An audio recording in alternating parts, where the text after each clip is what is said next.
Kas Tavanni Kotkaste duubli abikapten Kaupo Tenna, et pühapäeval sind mängul ei olnud, miks?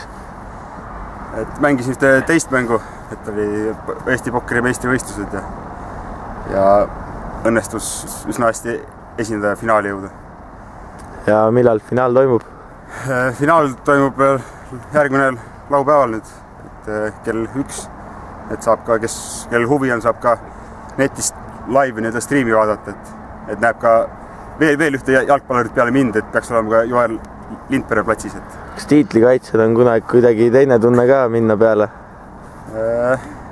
Eks ta ikka on nagu sellest, kas just nagu, ma ei tea, kohustust võita ei ole, aga oleks päris hea 2 aastat järjest võita, et teen kõik, mis võimalik. Ja millised on sinu hooaja eesmärgid rohelisel vutiväljakul? Eesmärk oleks uus koosseis nagu mängima saada ja siis võimalikult kõrgetele kohtadele mängida ja ka näiteks 3. liigasse tõusta, et ma arvan, et on varianti küll. Aitäh ja edu hooajaks!